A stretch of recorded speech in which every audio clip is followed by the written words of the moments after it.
Trisha Curtis. She is president and CEO of PetroNerds, a company she founded almost 8 years ago. Trisha is also the host of the popular and highly respected PetroNerds podcast. You are missing out if you have not listened to her podcast, so go subscribe, take notes, learn. Trisha can be described as an expert of micro and macro market intelligence and an authority on matters of geopolitics, oil and gas production, and technological change in our industry. She is globally recognized for her knowledge of U.S. shale and unconventional oil production. Ms. Curtis has been asked to speak and present at numerous conferences and forums, including for OPEC, the Department of Defense, Exxon, BP, Oxford University, Stanford University, the Canadian Energy Research Institute, Brookings Institution, and on and on and on. She was even on an investor panel with the oil minister of Bahrain in the Middle East. Ms. Curtis is a research associate for the Oxford Institute of Energy and has published several reports on U.S. shale production. We're not done yet. Prior to PetroNerds, Trisha was the director of research, upstream and midstream at the Energy Policy Research Foundation in Washington, D.C. Here she spearheaded their contracts with the Department of Energy, analyzing geopolitics, evaluating, reporting, and presenting on future North American crude oil upstream production and midstream transportation options. And she also researched China and international economics. Just a ton of impressive accomplishments you did at the Energy Policy Research Foundation. Trisha got her master's in international political economy from the London School of Economics and Political Science. She wrote her dissertation on Chinese national oil companies. She got her undergrad degree from Regis University here in Denver, where she double majored in economics and politics and graduated summa cum laude. Trisha is a Wyoming native, but grew up in Northwest Colorado and Southwest Wyoming around the oil and gas industry. A third generation working in oil and gas. Petroleum might just be in Trisha's blood. Trisha, thank you so much for volunteering your time to be here with us this afternoon for the Women's and Oil and Gas Association of Colorado Technical Lunch Fireside Chat. We're gonna kick off this fireside chat with some of Trisha's technical insights and analysis of the current and future oil and gas markets and some of the key issues affecting production that we're seeing right now. There's so much happening in the world right now. Just to name a few, I mean, the midterm elections, inflation is up, mortgage rates are rising, there's recession fears, some recent tech layoffs in the tech industry with Amazon and Twitter. We've got our ongoing war with Russia and Ukraine. China is still dealing with strict COVID shutdowns, and there's lots of discussion about the net zero goals and climate concerns. Those are being discussed right now at the UN Climate Change Conference. It is hard to figure out where to start, and I'm fascinated by the work you do because there's so many of these factors, variables, metrics that you look at and analyze to make your forecasts and predictions on the oil and gas market. I was thinking of starting with, we can see the increase at prices at the pump. Prices and stocks in oil and gas are going up as well. 2022 has been a profitable year for a lot of operators, but yet production is still kind of stagnant and it's not keeping up with the demand. There seems to be a big demand that's still there. I hear conflict about that as well. Like, why is not our production ramping up to meet the need, the demand? What's going on behind that? Yeah, so thank you very much. And those were exceptionally kind words, and thank you for being here today. So I think, firstly, production is ramping up. So I think there's a, energy illiteracy in this country and around the world is huge. So I spend a lot of time speaking with a lot of different folks and love that the podcast is sort of an outlet to talk to people about just energy in general, but more so when I was in DC last week and we were speaking about this on a panel. And I think, how many people understand that the US is the largest oil and gas producer in the world it's not as many as you think. And so we talk about, even in the International Energy Agency, they just put out the report 2 days ago, and it showed, the big three oil producers. And I mean, the gap in how much we produce versus Saudi Arabia and Russia is significant, especially when you include liquid. So firstly, I would say that U.S. oil production right now is about 12 million barrels per day. So that's 1 million barrels per day off of the high that we had in 2019 of about 13 million barrels per day. So we have climbed our way back, and you can see a massive drop in production and then this steady ramp up back. Now, at these oil prices, and when we saw a peak of, $140 oil prices, which wasn't reality, but that was just, war fears and trading, we saw obviously, strong and healthy oil prices. So there's a lot that's pretty profitable in America right now to drill for. And we see that if you're looking at the slug of operators, I mean, if you break out the public-private operators and you see, 400 rigs of private companies and 300 plus rigs of public companies, and private operators have sort of dominated. They are poking a lot of holes in the ground. Chris Wright was just on CNBC yesterday, and he did a great job of sort of explaining, how come we haven't seen a quicker ramp up in production? And I would say, we have seen this steady ramp up in production, especially if we're gonna, as of August data, we're at 12 million barrels per day. Last year, my predictions were that we would easily clear the year at 12 million barrels per day. And there were plenty of people that pushed back on that. So I think, ConocoPhillips came out with their earnings. They've been sort of iffy in where would it be at for production, but less about productivity and more about, in terms of how the well performance is, and more about just activity. So how many rigs can you get back?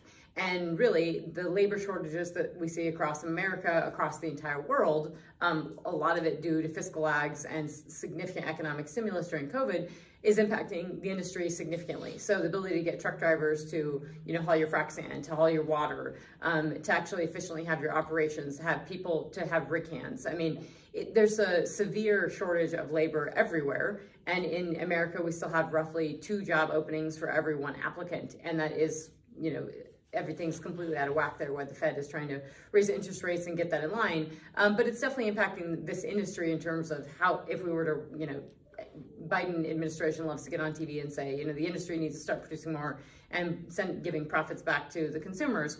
Well, the industry is working pretty hard at drilling these wells. And I mean, look at how many frac fleets that Liberty has and Halliburton has, and everybody's out there drilling and fracking these wells.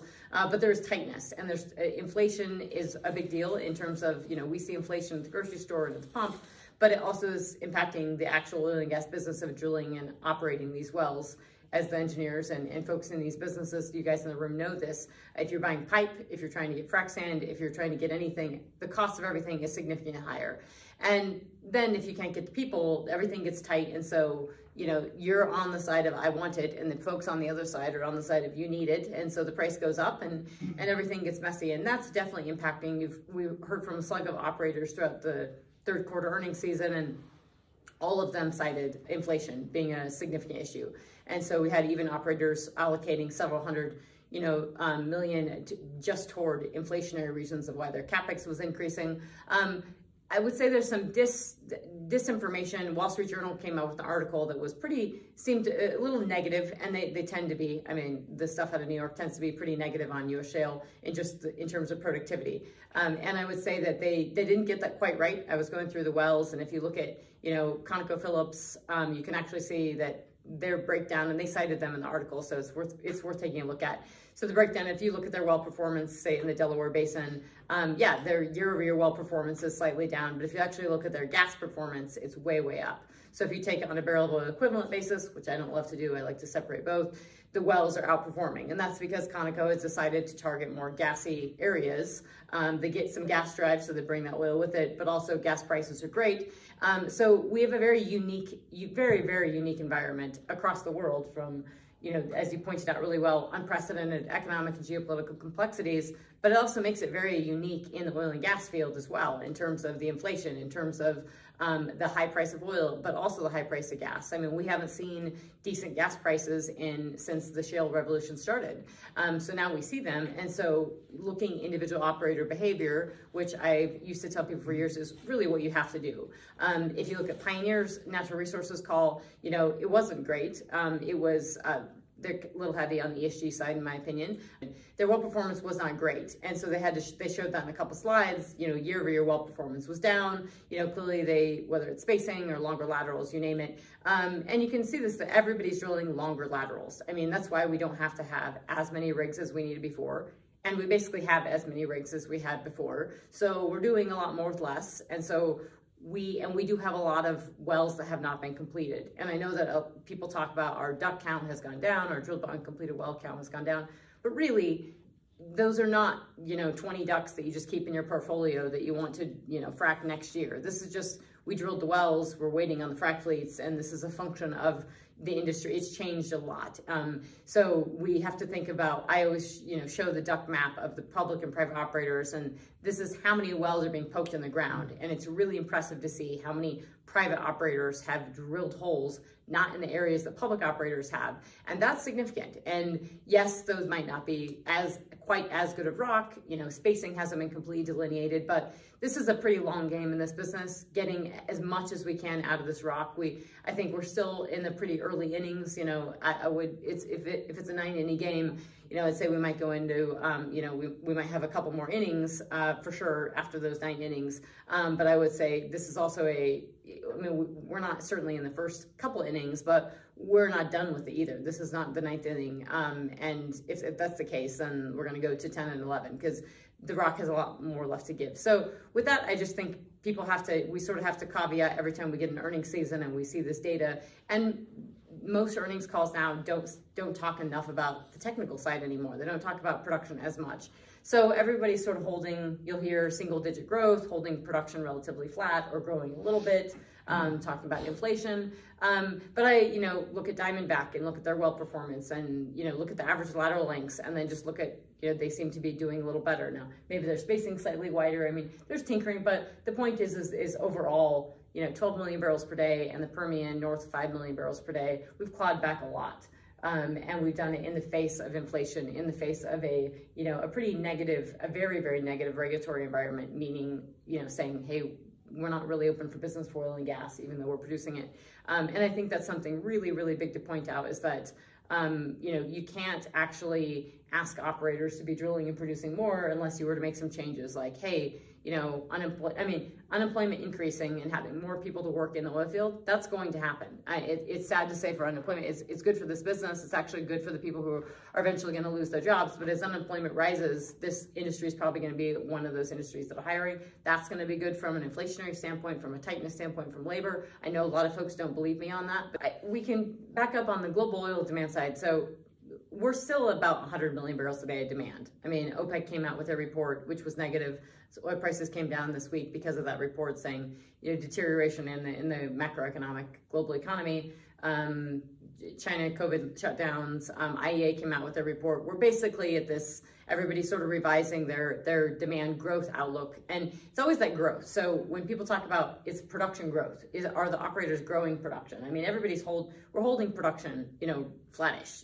A lot of these operators are they growing production? And are we growing demand? And growing demand equates to higher oil prices, and growing production equates to lower oil prices, actually. So, I mean, it's always about that margin, and we're always hanging around this 100 million barrels a day for demand and supply.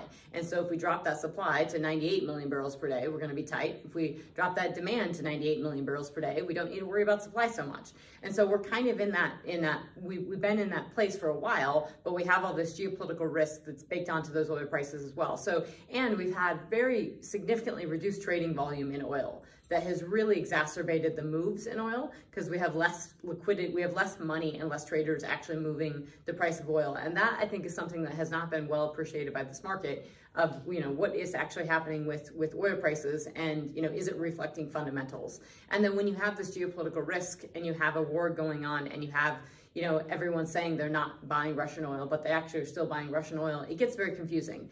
And so it's just, the actual, what people see and what they do are two very different things. And so when it comes to these operators, I think the article is frackers say oil production slowing in the shale patch.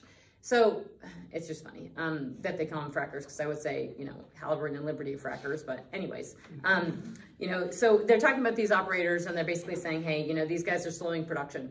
they didn't say they're slowing production. They said they're not, they're keeping oil production flat-ish or growing in the single digits. They talked about inflation and everything. So basically they took the negative and they sort of put it out. I popped a couple of emails off to people, companies, and they completely disagreed with the articles, the companies that were cited within the article. So, I mean, and so I pulled up Enverus data, which I have to, pay for and subscribe to, and I looked at the actual production. And so you can look at, and you can see it through their earnings call. You can actually pull up their earnings calls and look at their slides and, actually look at their production data. It takes a little work doing that, but you can see it. I would say, but if you, EOG Resources, for example, if you pull up their production, and I'm not giving investment advice to anyone at all on any of these companies, but if you pull EOG Resources and you look at actually their production, they're declining or flattish for all their basins except for the Permian, and the Delaware Basin is just off to the races. So there's where the Delaware is growing, but the other basins are declining, or they're just not putting the activity. So it's all a matter of sort of where we're doing this. But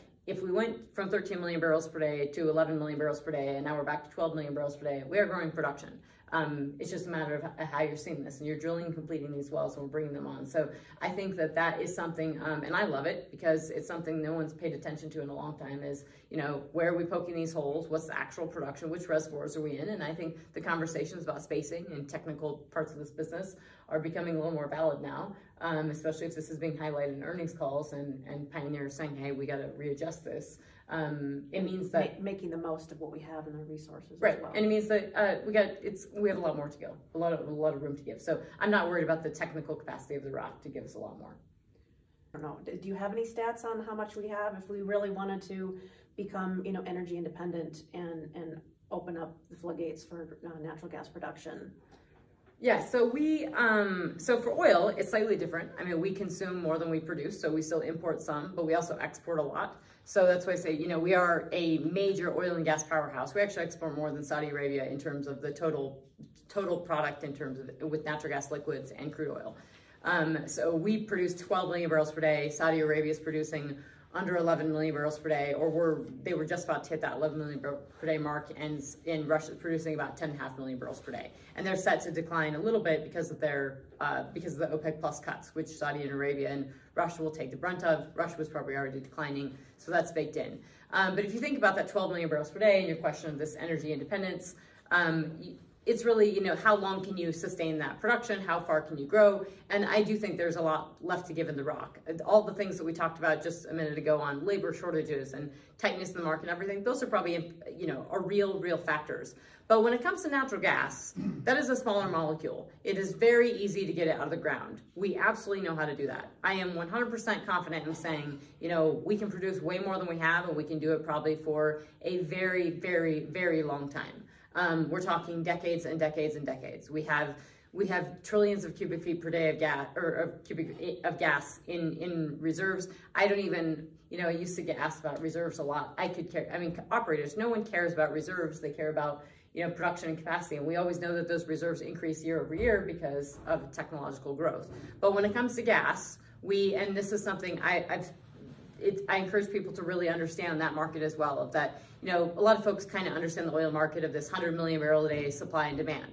Gas is a 400 billion cubic feet per day market globally. We produce and consume roughly 400 BCF a day. We, in the US, our gross withdrawals right now are 120 BCF a day. So we produce more than a quarter of the world's supply of natural gas. That is nearly double what Russia produced in 2021. So when people talk about the oil and gas powerhouse of the world, especially the natural gas powerhouse, we are producing nearly double of Russia. They produced 68 BCF a day last year. So when we talk about the geopolitics and supply and demand and who has the power, energy is power and it is leverage. And we have it, we're just not deploying it. So if we were to ramp up LNG export facilities, as in permitting them and actually building them, and don't tell me we can't do that, it is completely possible to expedite those permits. It's also possible to get people, use wartime power acts to actually build these facilities and get this exported.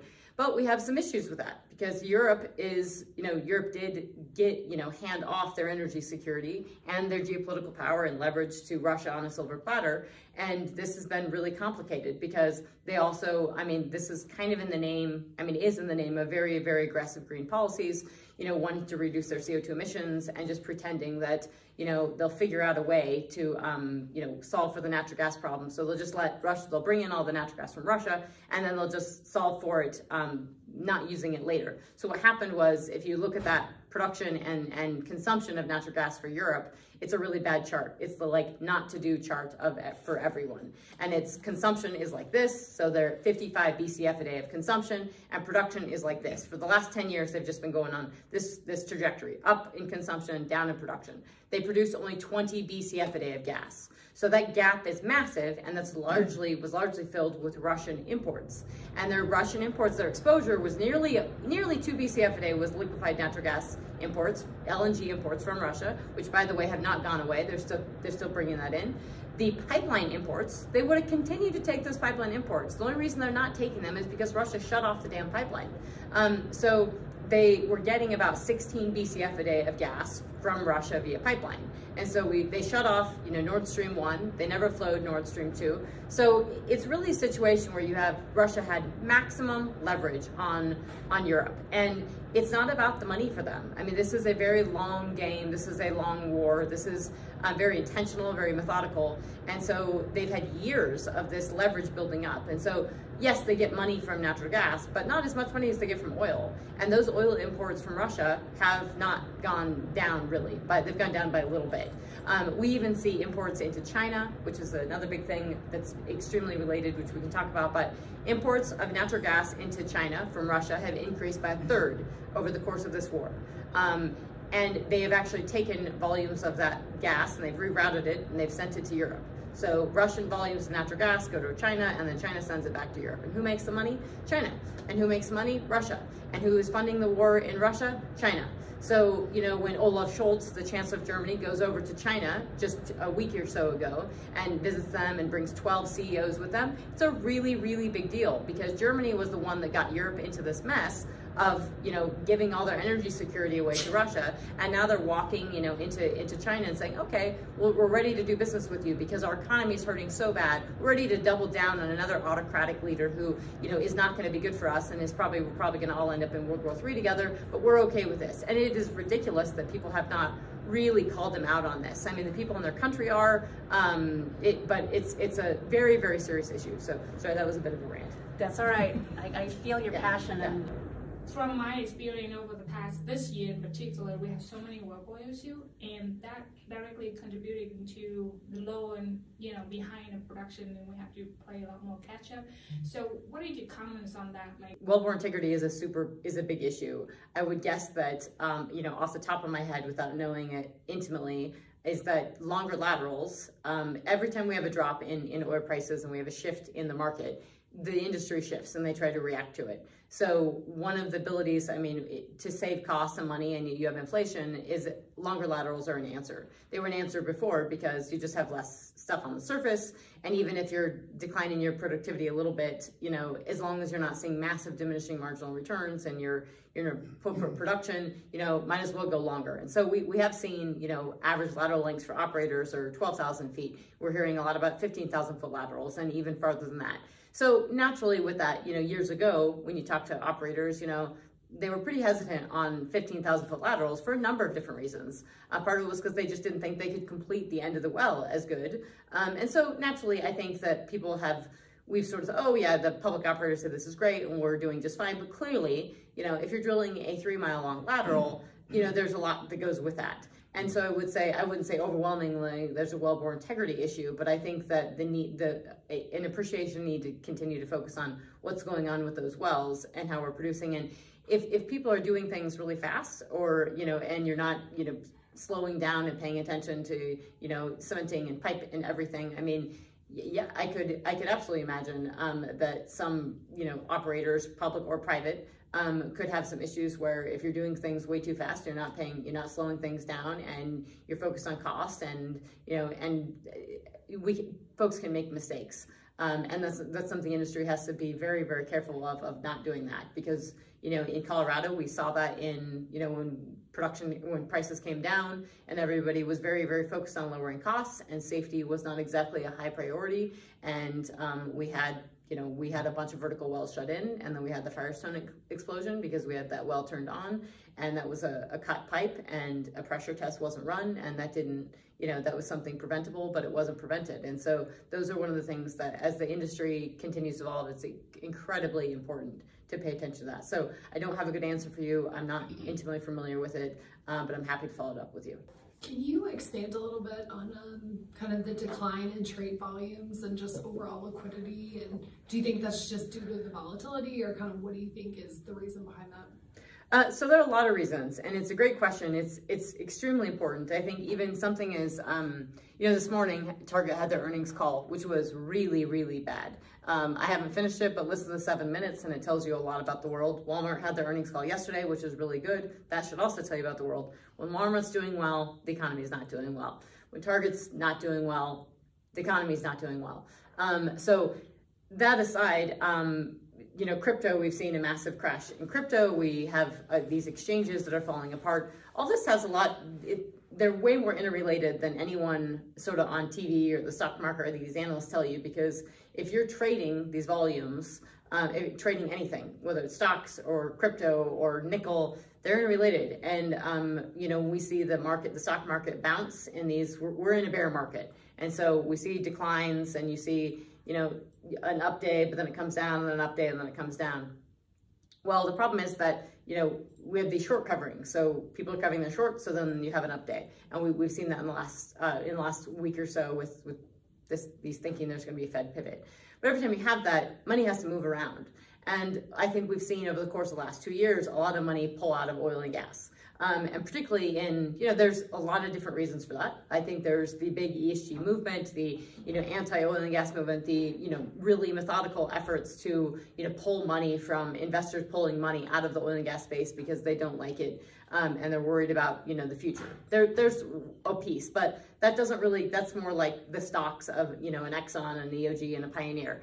There's less about, you know, what's the traded volumes of oil and gas, and particularly oil in the contracted volumes. And you can see a considerable decline over 2020 to now of how those have really come off. And so when you have thinner traded volumes, your volatility is going to increase. If you go on CME Group or any of those, you know, type in, you know, WTI futures, you can see that the future volumes, future contracted volumes are extremely thin in that forward curve. So anyone talking about strip prices is just, you know, great. That's what we think of prices today, but it will change tomorrow, and those traded volumes are really thin.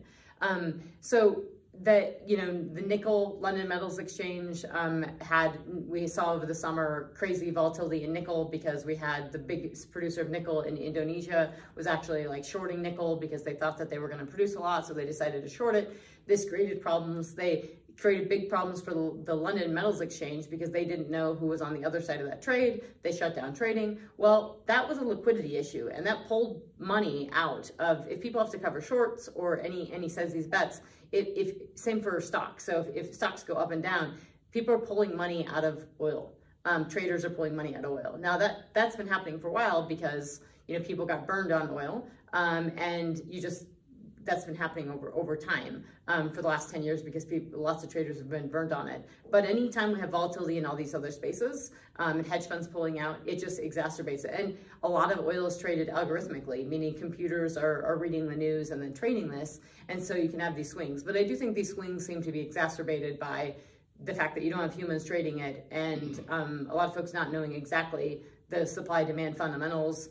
And then we're always backward looking in terms of demand, like we don't actually know. So everything is sort of lagging. And so to look back, and so all that matters a ton. And when we're not, when we think about these thinly traded volumes and these prices, we have to start asking ourselves, is this reflecting supply and demand?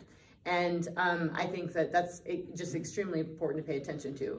And the fact that, you know, you could have $140 a barrel from, you know, at the beginning of this year when Russia invaded Ukraine, that was just not reality. I mean, we didn't lose supply. That was just fear driven and traders doing that. But then if you had somebody on the other side of that trade, they would have had to cover that. And anytime, so we have these crises, and crypto would be a big one that, if we have more money and we're to pull out of this, people are just going to be pulling out of the market in general. And I think that's super serious. And you can look back to the 70s where we had, the two big price shocks. We weren't trading oil then. I mean, it wasn't until the 80s that we commoditized oil, and that changed a lot for OPEC because they didn't have nearly as much control on the market because this became a traded commodity. And so now I think we're going through an inflection point. And truthfully, I have not heard a lot of folks really get into this and talk about it. It's just something you can see. You can look at it and say, something's really going on here, and it's definitely something to pay attention to. Good questions. So midterm elections, a big conversation right now. The Democrats are keeping the Senate, and it looks like the Republicans are probably going to have the House. I know you have shared and you have particular feelings about the Biden administration and their stance on oil and gas. But for those of us who maybe not been listening to the PetroNerds podcast, can you share a little bit more about how are our current administration's policies affecting the market and natural gas production? Yeah, so I think, and this gets back to your other question that maybe we didn't conclude very well, or I didn't conclude very well, but so for natural gas production, we can increase it, technically, we know that. We can small molecule, put a bunch of frac sand down, we know how to do this, we know how to do these wells.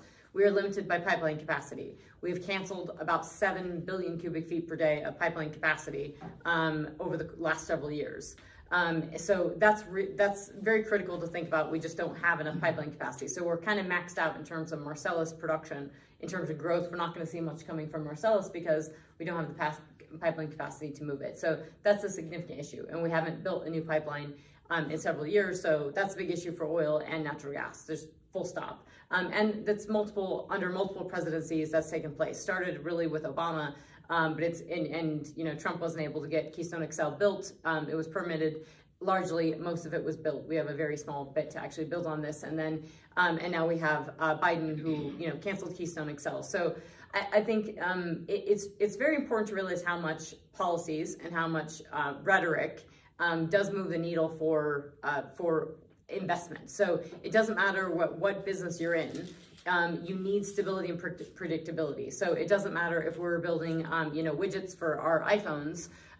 If a policy comes out that is negative or uncertain on the widgets for the iPhones, whether it's demand or supply or anything, we're not going to be able to build, invest the money to build those widgets. And the same goes for oil and gas and literally any business, is that this is so unprecedented because as the largest producer of oil and gas in the world, it's pretty serious when the president of the United States is constantly getting on TV and ripping on the oil and gas industry. And from the first day, canceling Keystone XL, that's a statement to the industry. On the campaign trail said he wanted to ban fracking and was very anti-oil and gas. The media said, oh, he's a moderate, and that he clarified that he wasn't a moderate and he wanted to ban oil and gas production. Then they, canceled Keystone XL on day one. They also banned federal permits on day one through a 2-month moratorium. And that was a really significant deal because that was a signal to the industry of, hey, and it was a total 100% political move. I mean, political analysts will tell you this is not me. This was the acting Secretary of Interior. We didn't even have a Secretary of Interior at the time. Puts this order out to ban federal permits. It was not legal on Indian lands, but they tried to do that on tribal lands. They had no legal bounds for doing that, but they did it anyway. And so it was completely political to try to get people to do things that they wanted to do within Congress. Anyways, they lifted the ban on permitting within 2 months, and we have seen permitting come back a little bit. But it's sort of like this. The decline of permitting from, under Trump increased significantly because people knew if Biden got elected, they weren't going to get a permit. And now they're just not permitting very much. And so if you turn on the TV, I don't watch, Fox or CNN, so I don't actually know, but I hear from people that, if you turn on the TV, you hear, oh, but you have 9,000 permits, and how come you're not drilling those 9,000 permits? If you would just get back to work and drill those 9,000 permits. Well, as third generation oil and gas, I can tell you that it just doesn't work that way. One, it is a boom and bust business, so we've dealt with a lot of volatility in the last several years, and everybody wants everybody to drill now because oil prices are high, but they sure as hell didn't care when oil prices were low, and everybody was losing their jobs, including myself. the administration, nobody was around for that either, trying to lend a helping hand to the industry. And so this negative sentiment on, hey, we're going to cancel Keystone XL, we're rejoining the Paris Climate Accords. These are, Janet Yellen with the secretary, the SEC, all this stuff is really impactful because it's a momentum shift of signaling from the White House and regulations into investors. And so investors saying, okay, this is a signal. We do need to start pulling out of oil and gas. And so that means the oil and gas operators, the public ones, are working really hard to keep the long, be in a long only portfolio and sell their story. And they've gone all on this net zero bandwagon, which I very much disagree with. And so it's really crazyville in terms of, I say it a lot, but I can't get it. I heart net zero is basically just every oil company just jumped on the bandwagon. I've had ConocoPhillips on the podcast. I criticize them for that publicly, and they're all great with it because they think it's beneficial to them in these portfolios and they're doing the right thing. They're not really impacting, significantly impacting CO2 emissions on a global basis. So I don't think we're doing much here other than trying to make people feel better. So can you tell us more about when you say you don't think it's really affecting global emissions? Why is that? Because U.S. oil production is 1% of U.S. CO2 emissions. So we can drop our emissions to zero and it's still going to be 1%. So CO2 emissions are largely, they come from industry, they come from cement, they come from, when you refine the barrel of crude oil and then you put it in your car as gasoline and then you burn it, you get emissions from that. So unless you're shutting down the ability for people to drive, which happened during COVID and people stopped driving and we saw a drop in emissions, that's where a lot of this was propelled from is, oh, look at this. Wow, we lost 8 million barrels a day of demand and nobody was driving and look, and our skies got greener and people lost their jobs and people died and that was really significant and the economy tanked. But hey, we dropped emissions. And that's really what the International Energy Agency and, and the UN and all these reports, that's sort of what they are echoing is that. But the point of this administration, the negativity or the anti-oil and gas, we've never had a U.S. president this anti-domestic oil and gas, full stop. Just, it's never happened. And dipping into the Strategic Petroleum Reserve to the extent that they have is a really, really serious issue because we have an ongoing war in Ukraine and we have potential, we're talking about Taiwan, whether or not that happens, but it doesn't matter. You keep an SPR because you have cover for your demand. And so it's a serious issue that we've dipped into this piggy bank and we have 10 days less. We had about 30 days of supply in that SPR. We have 10 days less than we did before. And we continue to sell that off, largely for political reasons. You're only supposed to dip into it, if you actually need it, not to low oil prices. So you have that and then you have these talkings, from certainly people in Congress are talking about windfall taxes, but you have the administration not alluding to windfall taxes. You have real talk in the administration about export bans, so not allowing or reducing or not allowing the exports of liquefied natural gas to lower the prices of natural gas domestically, and also gasoline and diesel, because we do export a significant amount of refined product, which is diesel and gasoline. We export a significant amount of natural gas liquids in the form of propane and other natural gas liquids. So huge volumes, which yes, we would tank the market. You could certainly do, but it's really messy. So when you're alluding to a windfall tax, so you're literally telling operators, hey, produce more and drill more, and why aren't you drilling and producing more? And largely that's because they can't get the people and it's a people and inflationary issue. But even if we said, go out and do it, the worry is that they're going to get taxed later and they're going to have a windfall tax. And so you have to have that sort of certainty. And I think the industry has been really slow on the uptake of pushing back on this administration. We're starting to see it. We're starting to see a little more clear talking from companies like Exxon, but it's taken nearly 2 years and a lot of beating and berating and letters from the administration going to these oil companies for the oil companies to start pushing back and say, hey, actually, we're doing this, we're trying to increase our output. But the lost refining capacity is such a significant, not well understood issue. We've lost over 1 million barrels a day refining capacity in this country, largely due to COVID and very bad economics from refineries, largely in California, also severely, very anti-oil and gas regulations. So that lost refining capacity and lost global refining capacity, lost global refined product out of China, out of Russia, is strikes and outages and stuff going on within Europe, and union issues and people wanting more pay, and inflation going on with Total in France, all that is impacting diesel. And so we still demand diesel, and we don't have enough diesel, and that's why you see gasoline prices pretty low, you know, in the 3-ish range at the pump, but you see diesel prices at $5. And that's because we just, our refined product, when we refine this barrel of crude oil, we don't get exactly what we want. You know, we get diesel and we get gasoline, and we don't have enough diesel right now. And so globally, that's an issue. The economy slowing is probably going to begin to help that a little bit. That's not a good thing, but that's just kind of a reality. And then building back refining capacity is also helping with that. People aren't realizing, if you want to protect the environment, you know, here's where the regulations are. Don't send it over to China to have China make it and send it back to us. We can do it right here. How do we get to that point? Is there anything we can do to help get to that point, to get the infrastructure built and have more assurances? Yes, I do think there is. And I just had Toby Rice with EQT on the podcast, and we really do disagree. He thinks we don't, but we do disagree in terms of the crux of the core of this problem, which he thinks is CO2. And he's a publicly traded company, so he's, you know, has his right to his statements, but you know, it's not about CO2. It's just not about, this is not about emissions. So I think for years, I've kind of, you know, battled with a lot of industry leaders and governors in the state, you know, directly, and been very forward with them of that we're just not focusing on the right things. And, you know, there's been a back and forth about, you know, whether education works. And I don't really think education worked well in the state, especially if it's coming out, no offense to COGA or API, great organizations, but these are lobbying organizations. And so when they're saying something, immediately people are just turned off from it. So the industry has not done a good job of educating and advocating for themselves. Full stop. They just haven't.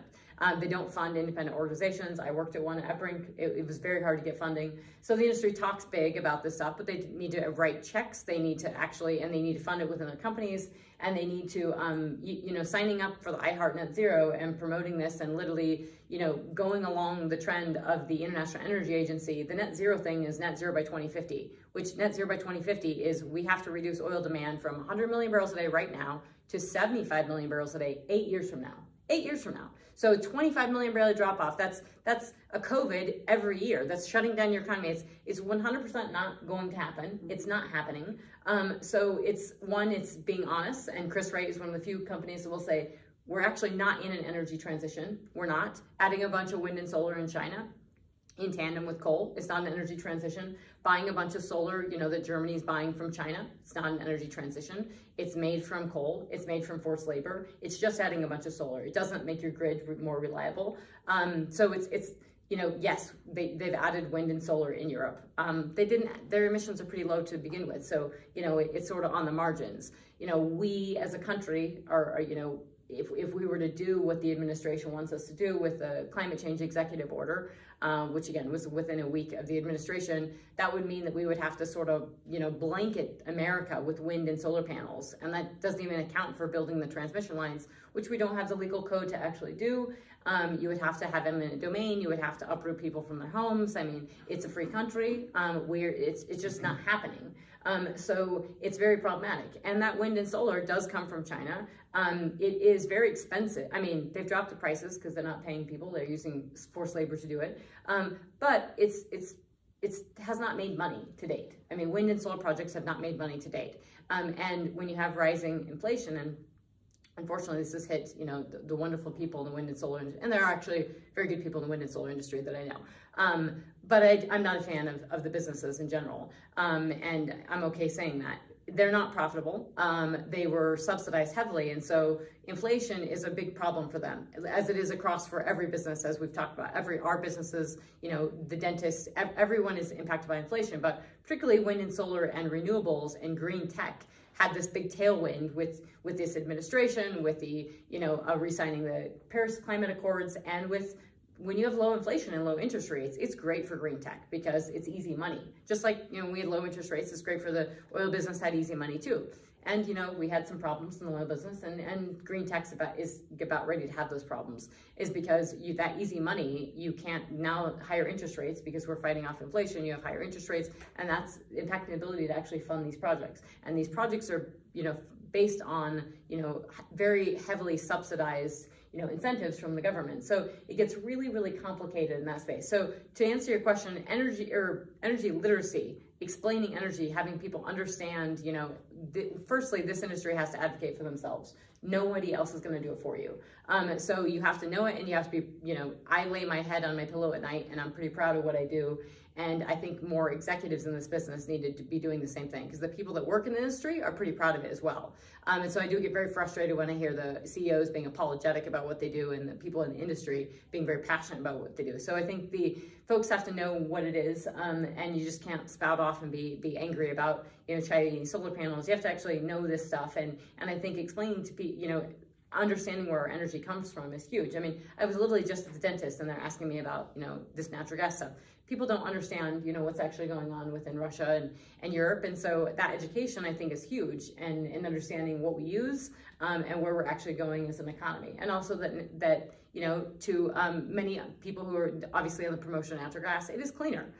From an emissions standpoint and a pollution standpoint, it's cleaner than coal, except, you know, if you can't build a pipeline, it really doesn't matter. And there's a lot of issues with pipelines that have not much to do with CO2. They're more not in my backyard types of things, and massive anti-oil and gas movement. So I'm not saying I'm not saying education will solve this problem, but it is one step in the right direction, and it's a bare minimum that this industry has to, one, advocate for themselves, and two, you can't duck and cover, which the industry has, you know, my whole life I grew up around production, and, you know, whether it's Exxon Valdez or Deepwater Horizon and the oil spill, it was a duck and cover. No, with this industry, and then fracking, we didn't face it head on and explain, hey, here's what's done wrong, and here's why we are going to do it right. Explaining to people how it can go bad and why we're not going to do that again, or how we fix that, or why it's not, you know, fracking is safe. And then what we do now, that's really critical, but the industry didn't do that. They just said it's safe. And then you sort of, you know, you allow all these interests, and China and Russia are heavily involved in this. I mean, Russia paid for and promoted the anti-fracking movement in Europe, and China is really, really promoting, you know, the issues around climate change. The International Energy Agency sat down with China a few months ago, and they agreed to not work on climate change, on solving it, but to promote it as an issue. So as long as they'll promote it as an issue, and they'll talk about it, and they'll make this a big deal, and then China will continue to sell the wind and solar panels to all of us. And, you know, this big thing, the COP program going on, and all these G20 and all the meetings taking place right now, a lot of this last week, the focus was on getting Africa and these developing countries, getting them access to clean and green energy. Well, that clean and green energy, they want, that comes from China, and that's paid for by, they want 100 billion from developed countries like the US and Europe to write a check to these countries to go buy the wind and solar panel from China. So of course, if I'm China, I'm creating the problem, you know, have more emissions than anyone in the entire world with coal, and I'm selling the solution. So it's a win-win-win, which they say a lot in their terminology. It works out perfectly for them. It doesn't work out perfectly for the rest of the world. And we're not reducing CO2 emissions. So you mentioned you had the conversation at the dentist. What did that look like? I mean, did you cull it down to just 2 or 3 bullet points, or how did you convey that education earlier? Well, you know, it started off with inflation, because and not being able to hire people, because the actual dentist was the one cleaning my teeth, as opposed to having an assistant clean my teeth. And I, you know, they were just like, yeah, this is a problem. And then they asked me what they knew I travel for work and stuff. So they asked me a little bit what I did, and I was explaining to them. And then they were like, yeah, so this is wonderful. The dentist is like in your mouth asking you questions. That was part of the visual I was trying to grasp. So she's like, yeah, you know, I just had a conversation with somebody about, you know, natural gas issues in Russia. And I think she said something like, you know, it seems more complicated, and, you know, so they don't have enough natural gas, so what, they just build a pipeline? And I was like, actually, they had the pipeline. So, you know, something is like, they had the pipeline, no, they're not producing enough.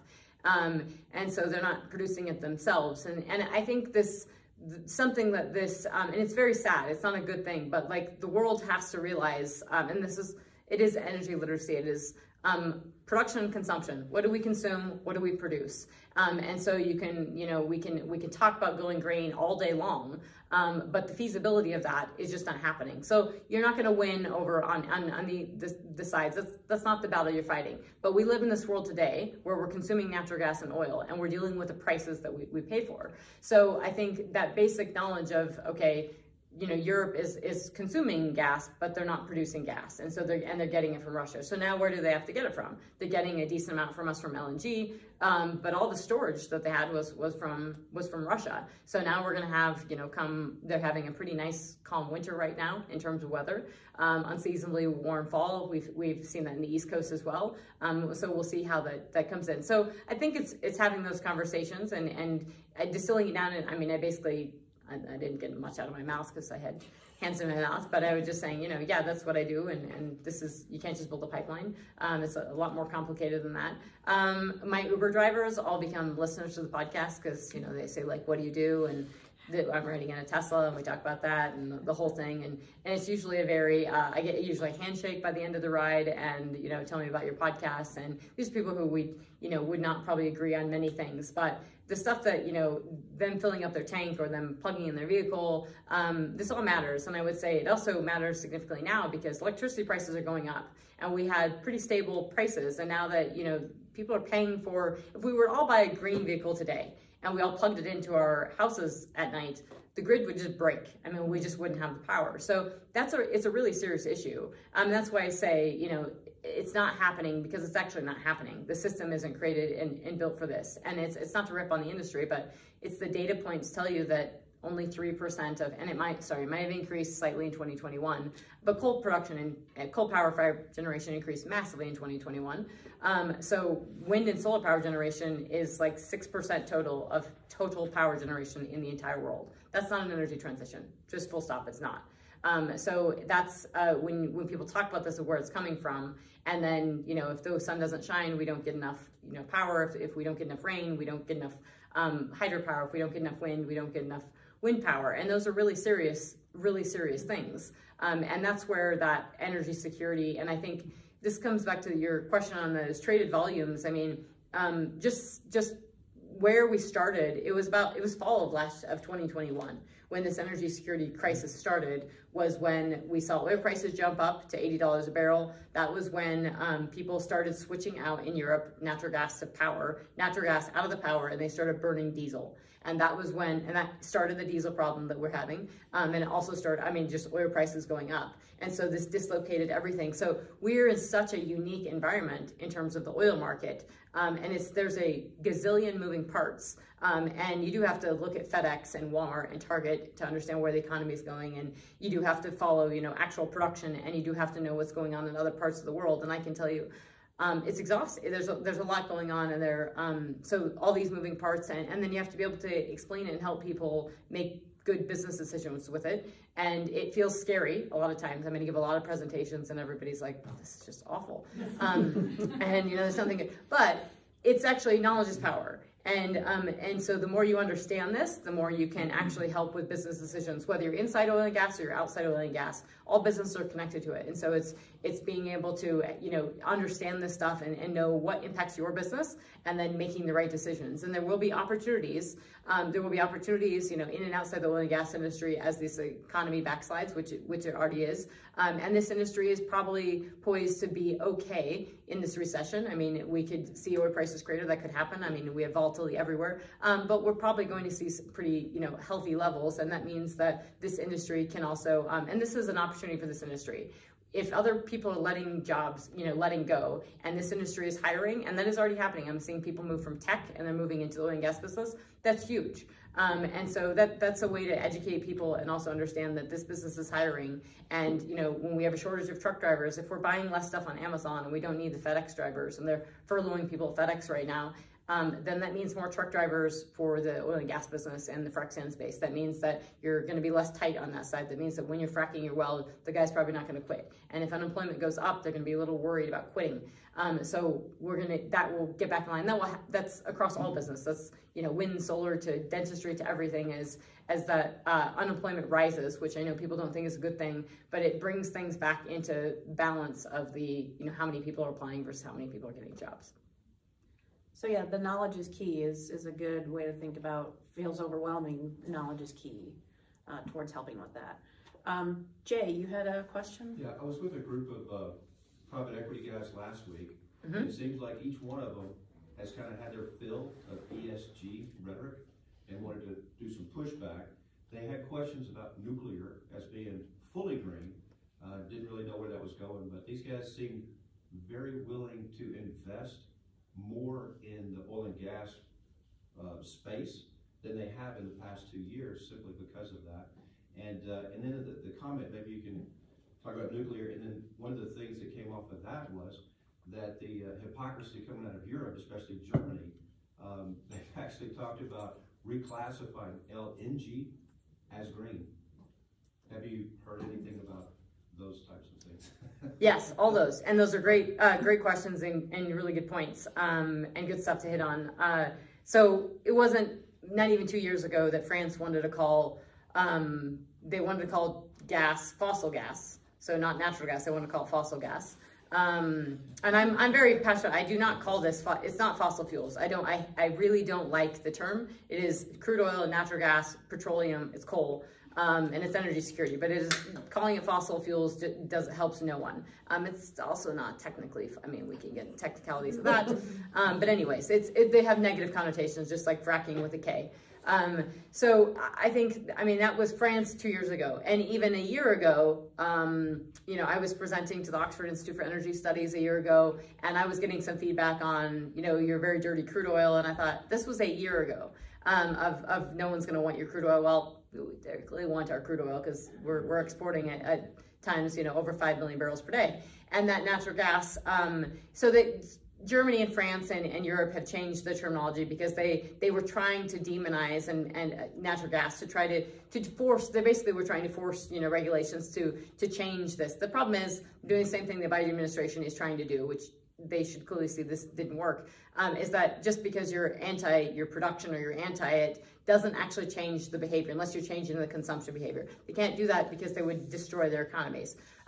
So I would say I'm not happy with Europe right now because they're still not signing long-term LNG contracts. And that makes it very difficult for folks in the US on the LNG business to actually FID projects, to actually get these through final investment decisions. And so we need them permitted first, and we need all these things to come together. And you have to have financing and backing. And the only way you have that is if you have, or you're looking at the environment and you're saying this is pretty secure, just like operations and production. If you think that the industry is going to put a windfall tax on you, or if you have too much profits that you're going to get in trouble, if you drill more and you produce more and you have too many profits, then you're going to get taxed. Same thing for this. There has to be a stable environment here. And so for as much talk as we hear about LNG, we haven't seen the signing of long-term contracts. And that's because that Europe thinks that they're still going to go, they still have their big plans to go green. They also thought they were going to continue to get that natural gas from Russia up until that Nord Stream 1 was sabotaged. So they thought, I think, that, hey, in a couple of years or whenever this war will end, we'll just get this gas from Russia and we'll just kind of make this, no one will talk about this anymore and it'll be just fine. I think that's pretty clear that if Olaf Scholz is going to China, and you know, saying business is most important above everything else, even though this is Europe, who should have, you know, are supposedly democracies and bastions of human rights, to kind of begging China, it's a very, very bad look. Nuclear is really problematic because, and this gets in the fragmentation of Europe. This is not the United States of Europe. This is a very different countries, different cultural, you know, everything. They have their own political issues. They have their own culture issues. They have a standard currency, but there's not much that holds them together. And so France has historically nuclear power. Obviously, Fukushima in 2011 happened in Japan, and everyone went anti-nuclear because they were afraid of it. And it is pretty green in terms of an emissions standpoint. You know, what you do with the waste is important to think about. That water is still important. I'm not anti-nuclear. I'm just saying there's the people that are very pro-nuclear, there's still issues with it. I think the micro-reactors are very interesting. I think the technology on it. But truthfully, if it was all about going green, it would all be nuclear. But you have a lot of people who are anti-nuclear. So you have a lot of interest groups and everything. France is a lot of nuclear reactors that were going to go offline in Europe are not going offline. They're extending them now. Coal-fired power plants that were dormant or mothballed are coming back in you know, like crazy. that's pretty significant. No one's talking about that. I think they've had to change and tone down the fossil rhetoric on gas, particularly because they're just consuming it and they need to be able to buy it from the U.S. and from other countries. We are seeing France and Germany and other countries really double down in the Middle East with Qatar. Getting in bed with any country who is not does not have your doesn't have the same rule of law. Forget even democracy and values, and that's a serious issue, but rule of law is really serious. Transparency and rule of law is incredibly serious. So, us doing business with Canada is great. We should have built Keystone XL, absolutely. But because it was a signal and everything, but it's like, we know what the regulatory environment is in Canada. Now they can change it, but we know they have rule of law, and we can handle that. We speak the same language, we're right here. You need to be, so for France to these countries doubling down in Qatar, they're gonna get their volumes of what they need, maybe, but if there's a war or something, or, volatility, it's not, nothing's certain. And if this war has taught us nothing, it should be teaching us that nothing is certain. Those volumes were contracted, and yet they're not flowing. So, we need to take that very seriously in terms of what that means. Did I answer that? Okay. Those are good points and questions. And sorry, the ESG thing, I'll just add from private equity. I think we were starting to see, as inflation was beginning to really hit and people in the investment space saw that, people were already starting to move back into oil and gas. Anybody that, has to give an honest answer to their portfolios investors knew that oil is kind of an inflationary hedge, so you naturally do that. And people like to make money. So people can want to feel good about all themselves, but Vanguard, State Street, BlackRock, they're all heavily invested in China. They're all heavily invested in human rights abuses, in coal. So, and those are ESG funds, which massive exposure to China and the province of Xinjiang. So that's just absolute BS in terms of the ESG funds. And it's all about the E and not about the S and the G. But in terms of the actual move, I do think it's really slipping. We are seeing, I think, big money, the biggest money, the very top down. It's not making money. And at the end of the day, you do have to make money. So, if I was advising wind or solar to anything, it'd be, you have to build it in a democratic country. You have to process it in a democratic country. It has to be done under rule of law, and it has to be economical. That's something that, the oil and gas industry, many industries we have to do. We have to function in a profitable world, and we get penalized, by shareholders, and it's a commodity business, and it's very difficult. And businesses sort of have to function. And yes, there's tax incentives and different things that can happen, but, that's a reality. So I think it's shifting. I think it's painful and it's long. But the more education and actually the people speaking out and public companies, as you start seeing public operators, shift a little bit, that's also moving the needle. Great, thank you. Rhonda, you had a question? I've been following Trisha for a while, for years, like I've watched her at conferences. I just want to look inside her mind and how do you organize yourself when you do your research and keep track? Is it something that you innately just remember when you're researching? And I know you sit and you'll read these Senate bills and everything else, and do you take notes? Do you, how do you organize and keep track of everything? Because the energy industry, and it's just so complicated and people don't understand that, but you seem to be able to take everything from the different pieces and pull them together. So I'm just curious, inside your mind. So I am inherently nerdy, as the name suggests, and it's great to love what you do. So I'd say that's huge, and it is hard. My office is a mess. So I can say I have paper stacked up. I have a problem with I need to print it out to remember it, and then I need to throw away the paper, but I can't feel like I should, because what if I need to come back to it? The podcast doesn't help with that because I haven't found a fluid way to capture stuff. It's taken me years to sort of get to this point of studying and figure things out. I had some really, really great professors, and I still have some very good people that I work for in different entities that are pretty good Socratic teachers that can sort of ask the right questions, very, holistic questions, and the ability to, I tell this to my clients, but I have a very no stone unturned approach. which is that if I can't answer your question, then it's a really good question, and we'll figure that out. And as I was, entering this business, as my dad pumped oil wells, my grandfather pumped oil wells, so on the labor side, and I was entering it from, going to college, and realized that, there was an immense amount of everything, that it's all interconnected, and I can study it, I can figure this out. And I had to self-teach myself enough engineering and basic engineering like geology to really understand, where's the Bakken produced, how does it produce, why does the type of crude actually matter? And these things really were exciting to me because they did actually matter. So I just would spend time with a lot of folks, go up to North Dakota, take the rock jock classes for 5 hours, being the only non-geologist doing that, and asking questions. And they'll be like, what do you mean you don't know what an anhydrite is? I didn't know what an anhydrite was. Still don't really know what that technically is. It's a blob in there. But I still learned a ton because, and that was great because people are really kind in this business. They're really kind of in most businesses when you're asking good questions. So I started out asking a ton of questions and being front row kid, always up in the front with my hand raised, and realized that, so you collect a lot of that and you have a good basis for, understanding it. And then it becomes a lot easier in terms of what you need to know.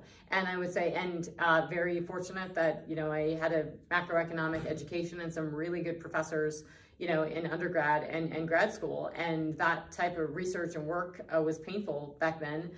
But it really helped a ton in terms of how, you pulling information. And so I had a good professor who, made us read everything. And it was brutal. I mean, it would be 20 articles from The Economist, The Wall Street Journal, and then the textbook. And I thought, I just can't get this done. But I realized that was sort of it, right? It's the marrying of, the basic textbook knowledge, calling BS on it, if that's real, and the actual data from, the articles and stuff. And so I'd say primary sources are the single biggest thing that I do, is that articles and stuff are great, but I don't want if the article tells me that, the New York Fed just came out with what credit card delinquencies are, I want the New York Fed's credit card delinquency. That's what I want to see. And those data points are really powerful when you're looking at that and then you're listening to the earnings calls of Walmart and Target, because all those start adding up. Of that, okay, well, these consumers aren't doing very well and these delinquencies are going up. And so I would say the data is always there. It's the ability to sort of connect the dots.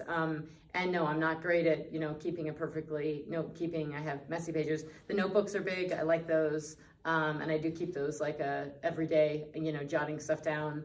And then it's I have a great individual who helps me with the data. He's amazing. He's with York Data Arts, and he helps a ton from helping me get things on Spotfire and cleaning it up so I can present it. But a lot of it's just, and it's spending time with companies and clients. And it's taking years to really, getting much better at that, working with executives and engineers, and, what are the questions, what are the problems? And I call it, it's CEO speak, and I call them the money charts of converging a multiple different data points into one beautiful slide that seems very simplistic, but it gives that CEO all the answers they need to a question that they didn't even know they had. And that's what I like to do, and I enjoy it. So the more studying and the more putting it together, and good questions. It's when I get stumped, that's the greatest thing. And so I had a question from a client recently about the crude being out of whack and the traded volumes, and that sent me off on a whole thing of looking at that, and now I'm stuck on it, and now it's my thing. So those good questions and those types of people and businesses are sort of what drive it. I didn't probably answer that very well, so I apologize. You did. Okay. Notebooks, papers. Yeah. Printing and reading primary sources. Yep. What is it about this work that does really drive you to provide this sort of consulting services? What are you giving that you're so passionate about?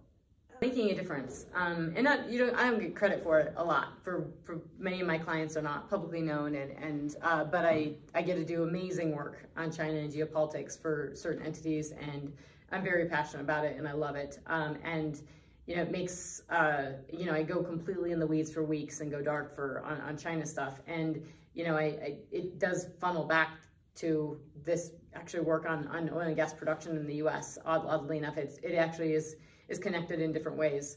But it's that I think it's still like I'm an A+ student, you know, so I still like you know, when I can go to a client and I always tell people you know, I'm not going to make you millions. I'm not going to promise to do that, but I can promise I will save you millions. And it may take a bit to see that, but like, you know, if you can invest a little bit of time and money in me, you know, you being 6 months ahead of your peers. And so my clients are, you know, literally 6 to 9 to 12 months. They've known all the stuff that's happening right now from a recessionary standpoint, from where housing's going. They knew that in January.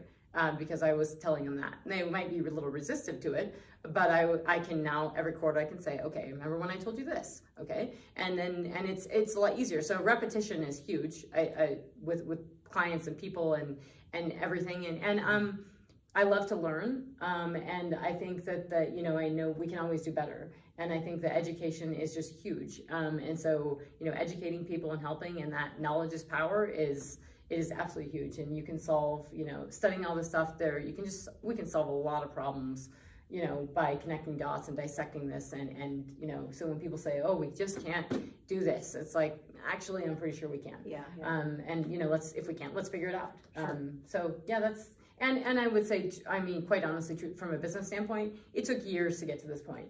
I still get rejected a ton. I get a lot of no's, and that's always painful. But also going through, you know, losing a job in the business of anti-use exploration, loving that work, but losing that during the downturn, and which is just a reality. A lot of people, I'm sure, in this room lost jobs in 2020 as well. And having my business, and then doubling down on my business, and you know, having no clients at one point, 0, and doubling down on it anyway. And then just that helps a ton, realizing that no, as bad as it gets, the harder you work, you can work your way through it. So I think the experiences, I mean, I failed plenty. I mean, there's experience of failure, working your way through it. It helps a ton looking in, I mean, we're going to be going into recession, and it's, you know, it can create anxiety, but also knowing that, you know, the harder you work, you can make it through. That being an entrepreneur and being in control of that. I get that. Where does your confidence come from? Am I going to stump you on that one? No, I mean, it's a like is it so? You have a strong presence. You know, when I first heard you, I was kind of like deer in headlights. You know, and you probably get that often.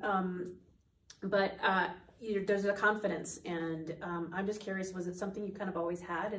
Have you had to teach yourself it? Did you have insecurities that you had to overcome being in the oil and gas industry? Did you already know about them because you are 3rd generation with your family? Curious if you could share some more about that. Oh, those are good questions. So firstly, it's really humbling to be around great people and people to say that stuff. So that's awesome. I think I would say confidence is not natural. I'm the baby of 3 girls. So I always tell people I wasn't born with the embarrassment gene. So I just don't get embarrassed very easily. So always from being little of, you know, I can't dance, but I'll go dance in front of people. I can't, you know, and I've never been shy of, like, you know, asking for things, you know, speaking out. I haven't been shy. I had some severe learning issues when I was little because I couldn't see or hear. And didn't know my ABCs till I was probably 5, couldn't read until I was in 2nd or 3rd grade. So that probably was a bit of, I was anxious to sort of catch up and get ahead, and loved books, but I couldn't actually read them. And so, but I never had an issue of speaking out. I just never, and I'm the baby, so maybe because of disabilities, I wanted to get heard. But being the youngest too, my older sisters were embarrassed to do stuff, and I was not. And I couldn't sing either, but I'd sing at our Christmas things that we had with my grandfather. And I couldn't carry a tune, but I would memorize all the words. And so it's sad, just knowing all the words in your head and can't get the tune out at all, like completely tone deaf. So I would say it's not, and I know people say like, the fake it till you make it. I have insecurity issues. Everybody has, the things that they worry about or concerned about or anything. And certainly, I mean, I want to, I'm a serial entrepreneur. I'll have multiple businesses. I would like to have a bigger, big businesses and people under me. And people would say, oh, just, you haven't managed people. And I would say, it's not this industry, it's everything. You always have somebody always saying, well, what is the thing? You haven't done this and you haven't done this and you haven't done this. And it's like, okay, well, yeah, and I'll do them someday. we'll get there. You haven't until you have. So you just do it, exactly. And that's, I think, one of the biggest things people always are so like, well, I don't have experience in this. Well, most people that sort of like charge ahead never had experience in that stuff before, they just go do it. And so I say that go doing attitude. My dad always said I just grab the bull by the horns and just run with it. And I think being a kid from Northwest Colorado, Wyoming, I was pretty shy. I mean, in terms of just, wasn't ready to leave home with college. And then once I got there and realized, well, I've already left home. So, and Denver was a huge city. Then it was sort of like, well, I want to do everything. I want to just experience everything. And I was on scholarship. So I really wanted to get every dime, everything I could out of my education. And, I had a lot of, I thanked Governor Bill Owens because I was on the Governor's Opportunity Scholarship. And he told me there's so many people that come up to him literally on the street and say thank you for like these opportunities. And actually a lot of kids from rural Colorado got these scholarships, and it was interesting at Regis because you could see it. These kids were just hardworking, and there was a difference between, and I wouldn't say a difference, but scholarship kids often, know what they've been given, and this is a huge opportunity. So I double majored and I minored, so it just getting everything out that I can. And I would say, and also I feel that for people, if you're in this room and you sat here today, you took your time out, and that's something like, you're giving me your time, which is huge. And for clients as well. And so I literally just gave a presentation in Pittsburgh, and I had these two young men in the back laughing at me because the presentation started at 3:30 and we're edging on 5, and I'm in the weeds and they're laughing. And I was like, what the hell are you laughing about? And they were like, we just had a bet on how many slides. And I was like, I don't say up front how many slides, but I say, look, you came in here, you paid me for this, you're in here and you're paying me, and so I'm going to give you your bang for your buck, and I don't shortchange people. And so there's just a mentality on, I guess, and doing what's right too. Awesome. All right, last question. When you're not recording PetroNerds podcast or speaking at events like this, what else is Trisha Kidder doing with her spare time? What can we find you doing here in Colorado or traveling? Like having a life? Yeah, a life. That side of things. Yeah. You're not in the weeds. I'm not great at having a life. No, I do. So I have my boyfriend works at Liberty Energy. So, we nerd out plenty. Our dinner conversations are geopolitics and things like that. So that's great. I like my fire pit. I'm a firebug. So I have a fire pit in my backyard. I have a German Shepherd, and he's my baby, and where I go, he goes. Okay. But being born and raised in Northwest Colorado, I'll admittedly say I don't ski. So I'm not going to the mountains every weekend to do that. And my family is, hugely important to me. So my free time, if it's not carving out time on relationship stuff and managing, because he travels a lot too, managing all of that, it's spending time with my family. And I think the last few years have taught me that you work really hard so you can carve out that time to be with your family. So I have 3 nieces and a nephew, and they're amazing. And so my family is extremely important to me, and that's so fire pits and family. And German Shepherds. German Shepherds and boyfriend. Young boyfriend. Yeah. Awesome. Well, thank you, Trisha. Any other final questions? Maybe after the recording. Maybe after. Okay, thank you, Tim. All right. Well, thank you, Trisha. Thank you. It's been Appreciate awesome. it. Yeah.